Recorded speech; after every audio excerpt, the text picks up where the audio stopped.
जय शिव गोरख। प्रिय श्रोताओं, आप सुन रहे हैं स्कंद पुराण और आज आप सुनेंगे स्कंद पुराण का भाग 86 तथा वैष्णव खंड का भाग 1।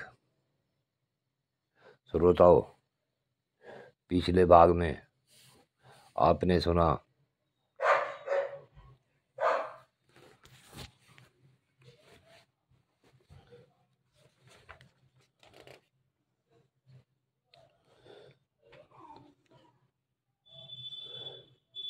नंदिकेश्वर ने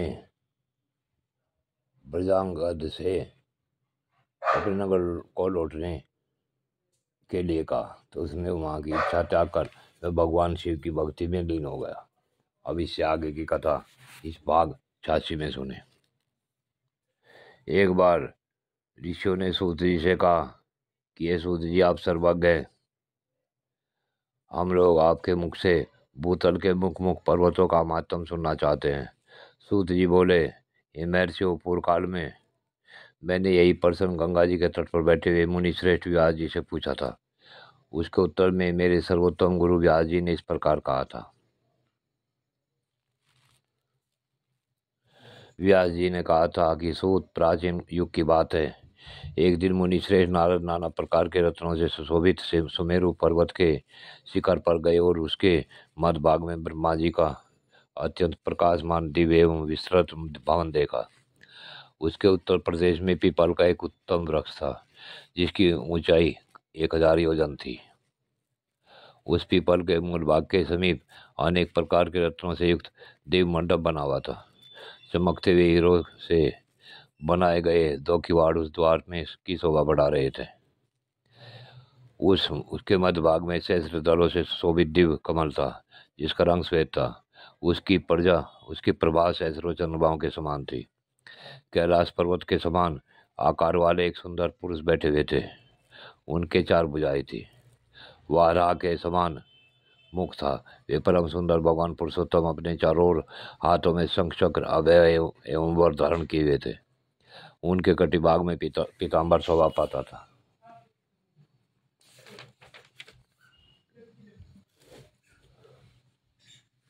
उनके वक्षस्थल में श्रीवत्स का चिन्ह सुशोभित था। इंद्र आदि लोकपालों और गंधर्वों से सेवित देव देवेश्वर भगवान के पास जाकर नारद ने प्रणाम किया और बोले कि पृथ्वी को धारण करने वाले वारा भगवान का दिव्य उपनिषद मंत्रों से स्तुति करके वे वहां उनके पास खड़े हो गए। तत्पश्चात वहां पृथ्वी देवी का शुभागमन हुआ। ईला और पिंगला नाम वाली 2 सखियां उनके साथ थी। देव देवेश्वर को प्रणाम करके वे दोनों हाथ जोड़कर उनके आगे खड़ी हो गई। तो भगवान वारा ने कहा, पृथ्वी देवी, मैं तुम्हें शेषनाग के सुखदायक मस्तक पर बिठाकर और संपूर्ण विश्व को तुम्हारे ऊपर स्थापित करके पर्वतों को तुम्हारा सहायक बनाकर यहाँ आया हूँ। फिर किस लिए तुम यहाँ आई हो? पृथ्वी बोली, भगवान, आपने पाताल से मेरा उद्धार करके ऊंचे रतन सिंहासन की भांति शेषनाग के रतनयुक्त मस्तक पर जो सहस्रों फलों से सुशोभित है मुझे बिठाया है। इस प्रकार मुझे भली भांति स्थिर करके मुझे धारण करने में समर्थ पुण्यमय पर्वतों को भी मेरे ऊपर स्थापित किया है जो आपके ही स्वरूप है। महाभाव पुरुषोत्तम, उन पर्वतों में से जो मेरे आधारभूत मुख पर्वत है उनका मुझे परिचय दीजिए। श्री भगवान वारा ने कहा, सुमेरु हिमवान, विंध्याचल मंदराचल, गंधमादन, सालग्राम, चित्रकूट माल्यवान,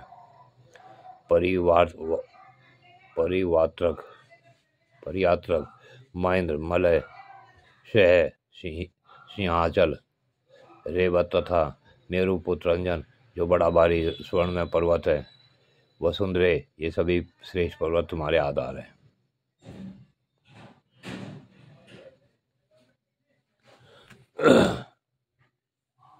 तब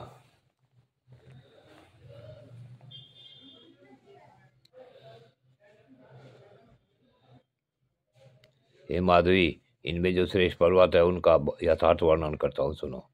देवी, सालग्राम, सिंहाचल तथा गिरिराज, गंधमादन, ये उत्तम शैल हिमालय की ओर उत्तर दिशा में स्थित है। हे वसुदे, अब मैं दक्षिण के प्रधान पर्वतों का नाम बतलाता हूँ। अरुणाचल, हस्ती पर्वत, ग्रंथाचल और घटिकाचल।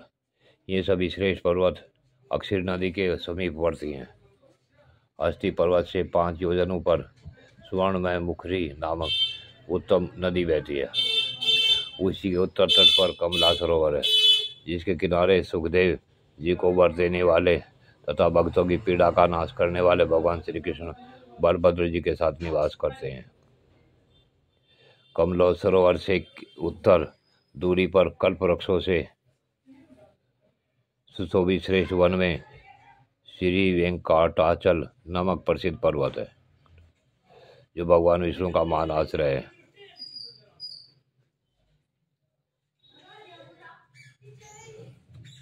इंद्र आदि देवता, वशिष्ठ आदि मुनीश्वर, सिद्ध साधव, मरुदगण, दानव, दैत्य, राक्षस तथा रंभा आदि अप्सराएं वहाँ विनियम पूर्वक निवास करती हैं।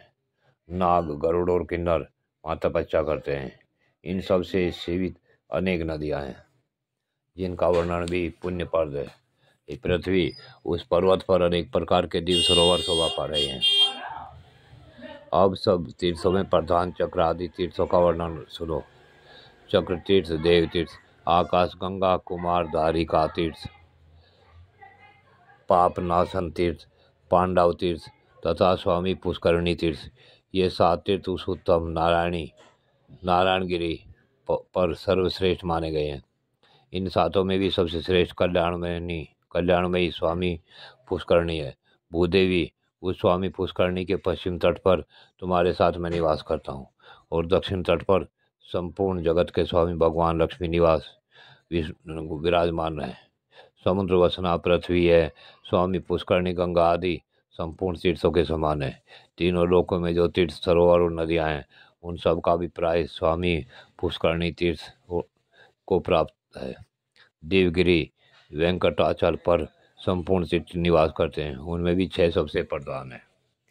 प्रिय श्रोताओं, आज की कथा यहीं पूर्ण होती है। आगे की कथा अगले भाग में सुने। जय शिव गोरख।